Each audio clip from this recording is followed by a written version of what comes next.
Greetings and salutations to all of you joining us for today's orientation. My name is Sensei Sean, and welcome to the dojo, where you will be learning all of my combat moves. Today we're going to be talking about a story out of Baltimore where a student who graduated with a pretty good GPA found herself woefully unprepared when she joined a military college. And in fact, Baltimore's education was so lacking that despite the fact that this student ended up graduating, they actually had to create an entire curriculum just to compensate for all of the things that were missing from this person's education. And we're going to talk about this story. We're going to talk about how it's decades in the making. But before I mention that, I just want to say I will be on Friday, June 23rd. Tim Pool's new show, Culture War versus Emma Vigeland, somebody you might know from viral clips like this. I was hit at one point sitting on the subway by a man who was having a mental health episode. He sat next to me and he was elbowing and kind of flailing around and hit me in the face and in my body. And it was jarring, right? The idea that I would want him to be hurt in any way, I just didn't want to be near him in that moment because I understood something was going on here. Every one of us who's taken public transit has had this kind of situation, something similar happen, seeing someone struggling. That doesn't mean that our fear in that instance, and I was a little scared because I was hit. It's a problem. Like it's people that need help. But like my fear is not the primary object of like what we should be focusing on right now. It's the fact that this person is in pain. And so like the politics of dehumanization privileges the bourgeois kind of concern of people's like immediate discomfort in this narrow instance, as opposed to larger humanity and life. It's really freaking twisted. Yeah, We will be debating. It will be epic. Do I know what time the show is? Absolutely not. I have a shooting time. I don't know if it's live. Doesn't matter. And if you're watching this in the future, yes, I completely nailed it. And wow, that viral clip that everybody's talking about is absolutely stunning and amazing. And yes, you should be sharing it all over social media. Also, thank you to everybody who signed up over on actualjusticewarrior.com/join. Oh, give me the money. Give me the money. Okay? And my podcasting listeners, Apple, Spotify, Google, you know the platforms. Let's get into the story. When a student graduates from Baltimore City Public Schools, they have the education they need to be successful. One father says his honor student was woefully unprepared.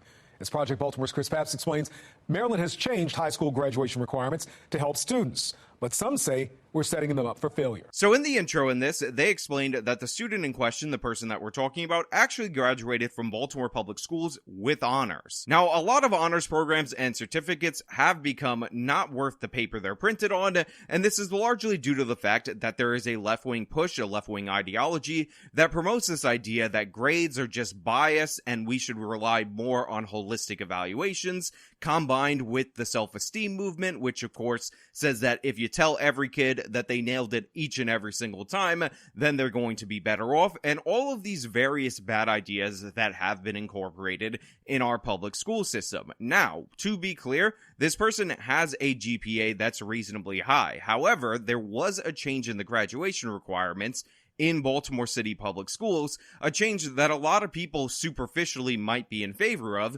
but it's important to document this kind of result so you can understand the bad outcomes of removing a specific requirement for students to be able to graduate. Graduation day. It's a proud day. For Desmond Stinney's youngest daughter. Today's a big day. One certainly filled with pride, but also worry. I just kind of want to get through it.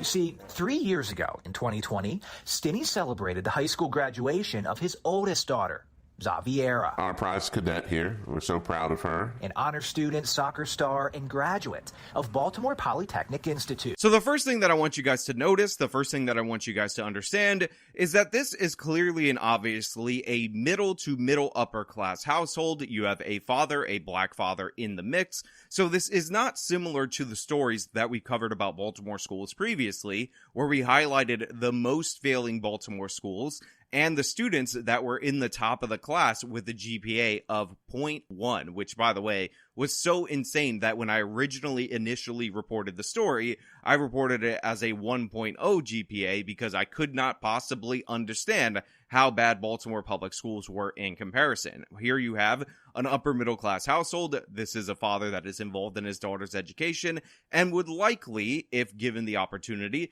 have paid for tutoring or sent her to some kind of extracurricular activities if he was just informed that his daughter was falling behind. However, Baltimore public schools did not make that easy for him. They did not offer that option. So his daughter, who chose to serve our country, by the way, look at that amazing photo, ended up in a precarious predicament when she went on to college. Xaviera didn't just graduate from any city high school. She went to one of the best.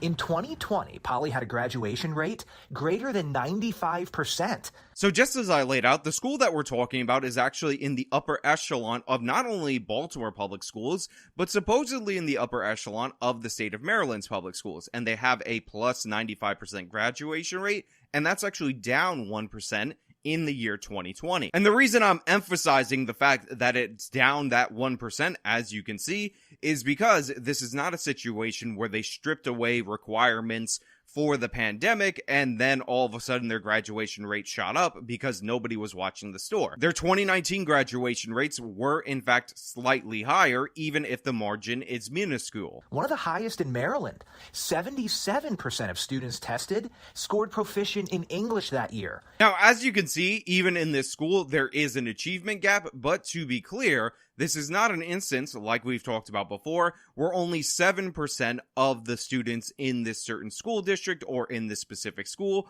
are scoring proficient in math and or reading. As you can see, black students in particular are at 72% according to this chart. That is pretty good, especially compared to the other Baltimore schools that can't even produce a single student that is proficient. Obviously, Asians are dominating. We've seen the stats in all these other regards. You have white people up there, but black people are actually outscoring Hispanics in this particular Baltimore school, which again is one of the better schools in the city of Baltimore. And in terms of the math scores, we see similar things. 54% scored proficient in math. Both the best scores in the city. Even though I'm not impressed by the 54% from white students nor the 53% from black students, it is still up there in comparison to Baltimore, and it was a down year. Remember, this was in part the pandemic year, but still, we're seeing higher scores than we would normally see. Also, if you're weirded out about how Asians are ranked, you could see in the key of the chart right there, if they're a small enough section of the people taking the test,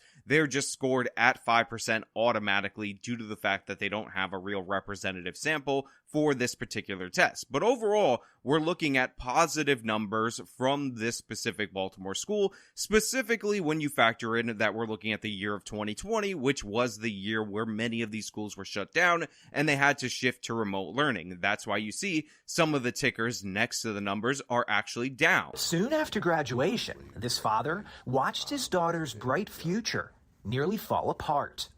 Xaviera enrolled as a cadet into one of the United States military academies, but Stinney says when she got there, she quickly fell behind and was placed on academic probation. She was in danger of failing out of college. And that was the moment we realized that the foundation wasn't built at all, and we had a very false sense of superiority having the grades that we had. Stinney says the academy had to create a special math remediation course to help his daughter stay in school. So as you heard right there, whatever military academy that we're referring to in this story, for some reason it's unnamed, ended up creating a specific remedial math program in order to keep this student on board because they wanted her to succeed. Now, by the way, I'm actually fully supportive of them doing this. They recruited this student, they have the graduation numbers and all of that. They invested time and energy into her. She was falling behind. It's due in large part to the fact that Baltimore public schools happen to be terrible. Even the upper echelon ones appear to not be preparing their students properly, giving them the basic foundations in order to succeed. And she clearly comes from a good family with a good father who wants to work with her to make sure that she's successful. So all of those things combining together to get this student on the right track, I'm totally on board with. What I'm not on board with is Baltimore Public Schools doing grade inflation in order to avoid the fact that the teachers there are not working very well. The system there is not working very well. A lot of times, even if you have a good teacher in these schools, they can only help that class in that moment. So you good teachers right out there, don't be sending me any emails. But the system of Baltimore Public Schools has been corrupt for decades. If we lower our standards, I think that's at the detriment of the children. In 2019, the year prior to the pandemic, to receive a high school diploma, Maryland students had 3 graduation requirements: earn 21 credits, complete 75 service hours, and pass state assessments in the 4 main subjects. From 2020 to 2023, students no longer had to pass state assessments to graduate. They just needed to take them. So unsurprisingly, you knew where this was going. They removed the standardized tests that people usually needed to have in order to graduate, and this was done during the pandemic as one of the excuses, but as you can see, it's carried over all the way into the 2023 school year, which, by the way, there are high school students graduating now with those lacking of requirements. Before you had to pass them, now you just have to sit for these tests, which is kind of absurd, because what is the point of having a standardized test if there is nothing to come of that standardized test? Now, for years and decades in this country, there's been a ton of teachers union propaganda against standardized tests. And by the way, to be clear, not all standardized tests are being created equal. And just because it's a largely teachers union propaganda doesn't mean that there's absolutely no truth behind the idea of teaching to the test. But overall, the reason why public school teachers unions are against standardized tests is because they're against any metric that is objective in order to evaluate students, because those metrics could be used to evaluate those teachers. So for decades and decades in this country, we've had militant opposition to standardized testing. Unsurprisingly, at the first opportunity, the drop of a hat, as soon as there's a crisis, they remove and loosen the requirements for these standardized tests. And now you have students graduating. They go to college. Guess what? They do have tests on those subjects in college, and they can't succeed. And everybody's surprised, even though what they did was completely abolish some of the main requirements in order to graduate high school. The word is they're looking for at least a 10-point increase from all city middle schools this time around. We're still 6 weeks away from the MSAs. You want us to start teaching the test now? This year, the preferred term is curriculum alignment. There's nothing wrong with emphasizing the skills necessary for the MSA. If we can get them to write a paragraph without a 4-letter word in it, it'll have to have better command of English. Marcia, skill sets are one thing, but this has us teaching test questions directly. Test questions that involve skills. I don't see your point. I don't see the point. Were you really expecting something different than last year? I don't see the math section. These are all language arts questions. Our grade is failing on standardized tests last year. So for the time being, all teachers will devote class time to teaching language arts sample questions. Now, if you turn to page 11, please, I have some things I want to go over with you. I don't get it. All this so we score higher in the state tests? If we're teaching the kids the test questions, what is it assessing in them? Nothing. It assesses us. The test scores go up. They can say the schools are improving. The scores stay down. They can't. Juking the Stats. Now again, I will emphasize that not every standardized test is created equal, but the idea that they have no value is a myth put forward by the Democratic Party, by racial grifters, and by teachers unions largely, who don't want their performance evaluated. In South Korea and all these other countries that we're supposed to look to because we're falling behind them in terms of education, they have some of the most rigid standardized testing regimes in the world, and their students outperform us in every regard in all of those comparison exams, largely due to this fact. And if you want to call them uneducated, I'm just going to say, you're wrong, you're incorrect, you're not even close, because largely, even though there are problems with standardized testing, evaluating students is a good thing, and allowing each and every teacher, as a bunch of these progressives want, to holistically evaluate and assess whether the children are capturing the knowledge from their teacher is not a good system. If you're going to base anything on teachers grading their own performance or people grading their own performance in any industry, don't expect a lot of honesty. And what we have here is the result of that lack of honesty. For a majority of the class of 2024, Maryland students will only have 2 requirements to graduate, 21 credits and 75 service hours. State assessments will now count for 20% of their final grade for that subject, meaning students won't have to pass the state test to graduate. Now, as you can see, they're going to try to change it in the future. They're scheduled to make the standardized test worth 20% of the grade in that subject in order for students to be able to fail the test and still go on to graduate, which is kind of ridiculous because, again, if the point of the test is to assess proficiency in that particular subject, you getting 50% of that and then getting 10 points and then your teacher overgrading you and that turning out to be a 90 tells everybody you're an A- in that subject, but you're actually around 50% proficient in that subject. Do you think this is lowering the standards?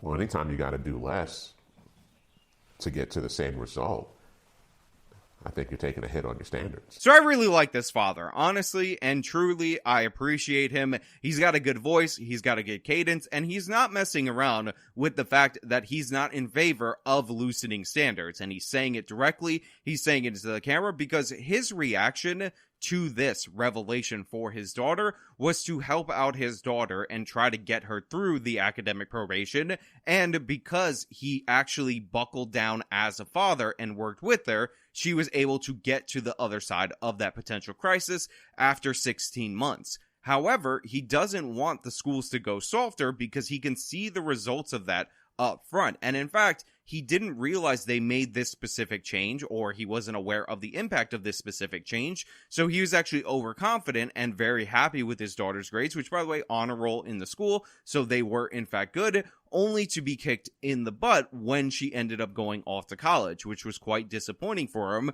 But instead of blaming everybody but himself, or blaming the systemic system, or going after the college, he actually identified what the issue is, and he doesn't want other parents to be lulled into this false sense of security and end up with their kid getting the short end of the stick. And by the way, these kind of policies where they've basically removed or completely lessened the graduation requirements or eligibility for graduation based on these kind of tests are actually prevalent across the nation, and they stuck with us post-pandemic. They also happen to have occurred in my state, the state of New York, which essentially got rid of the Regents exams during the pandemic, and they're hoping to keep that going forward. So there's a lot of ill-prepared students graduating from high school this month, the month of June, and if you're in certain states where your school year ends in May, last month in the month of May, and they're all going to be kicked in the butt, or a huge portion of them are going to be kicked in the butt when they get to university and they find out that they're severely underqualified. And by the way, this doesn't help these kind of students, because if they find themselves underqualified and they have to pay more money for more classes of a remedial nature, a lot of them will drop out, and you would have churned students that were ambitious, that actually took to the level of graduating high school, that would have been successful in some regards had you given them the proper tutelage, into artificial failures. And that is not a good thing. That is not a worthwhile investment of our time and of our resources. And remember, Baltimore City Public Schools drop about $21,000 per pupil, the third highest in the nation. I should be expecting all of their schools to be scoring and graduating at 95% with that kind of dollar amount being spent. However, what we see is that they're consistently in the bottom of the pack, and that money is being wasted to hire people to talk about how, standards aren't that big of a deal, and if we just graduate a bunch of kids, they'll feel so good with the self-esteem that they'll somehow know basic math even though we didn't teach it to them. Obviously, this is not a good solution. Obviously, this creates more problems, and while I'm glad for this girl to have made it through, and I wish her well in her military academy, this is something to keep your eye out for when you're potentially interviewing somebody when you require just a high school diploma. Now look, the education system in this country is a major behemoth. It is something that needs to be dealt with. It's also been referred to as the blob due to the fact that you can never streamline anything, you can never get a productive idea through there, so this problem has to be worked on a greater level. However, when we have basic standards that need to be met, removing them clearly and obviously doesn't help. So at least people can put pressure on their representatives not to make it so much easier to graduate, only to have them get kicked in the butt in the future when they apply for college. But then again, those are just my thoughts. Let me know your thoughts down in the comments below. If you like this video, show them by leaving a like, subscribe for more content, follow me on my social medias, support me via the support links in the description of this video. Be sure to catch that Timcast Culture War show on his channel, Timcast, not Timcast IRL. Till next time.